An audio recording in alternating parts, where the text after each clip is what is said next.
कैसे चेचन्या से पुतिन के लिए आई है ये बुरी खबर, क्योंकि चेचन्या में पुतिन के प्यादे कादिरोव पर अब संकट मंडराता जा रहा है। विद्रोहियों ने कादिरोव के खिलाफ मोर्चा खोल दिया है। हालांकि खबरें यह भी है कि कई जगहों से हिंसा हो रही है और अलग अलग जगहों से आ रही ये तस्वीरें भी आपके सामने। और आइए अब आपको पहले चेचन्या के नए संकट और आगे वहां क्या हो सकता है इसके बारे में सबसे पहले ब्रीफ करते हैं, ब्रीफ में जानकारी देते हैं।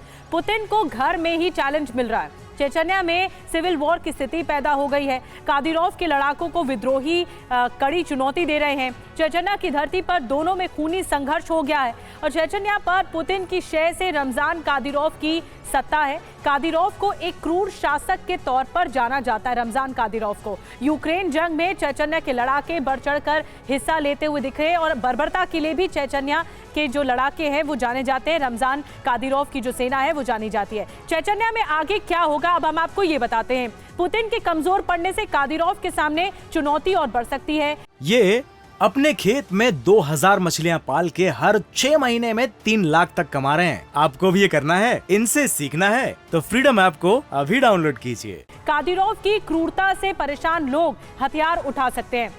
तो रविंद्र सर, आपको लगता है जो अभी हालात बन रहे हैं कि जिस तरह से घर में ही घिरते जा रहे हैं, पुतिन ने जो कमांड दी है यूक्रेन ऑपरेशन की वो सरगेई सुरोविकिन को दे दी है, एक नए जनरल को जो और बर्बरता के लिए जाने जाते हैं। तो इस वक्त हालात ऐसा है कि दुश्मन वर्सेस दुश्मन होता जा रहा है रूस के अंदर ही।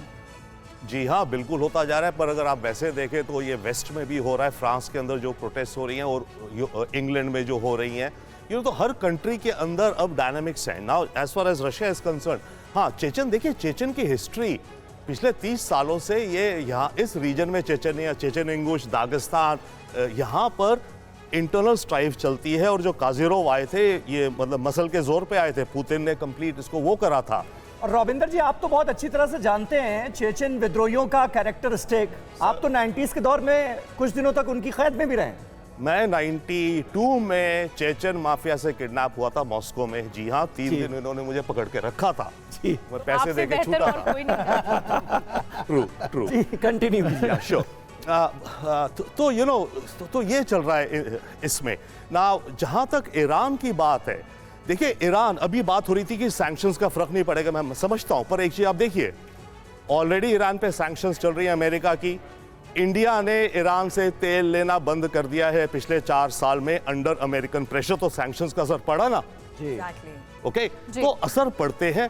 ईरान के अंदर इस समय जो रिबेलियन हो रहा है हिजाब को लेकर हो रहा है, बस यूथ है, नौकरियां नहीं है, इकोनॉमी बर्बाद है। एक हिजाब के खिलाफ तो प्रोटेस्ट भारी हो ही रहा है ईरान में, और अब मुसीबतें बढ़ने वाली हैं क्योंकि रूस की मदद सामने से कर रहा है ईरान और अब ईयू के टारगेट पर है ईरान। ये अपने खेत में 2000 मछलियां पाल के हर 6 महीने में 3 लाख तक कमा रहे हैं। आपको भी ये करना है, इनसे सीखना है तो फ्रीडम ऐप को अभी डाउनलोड कीजिए।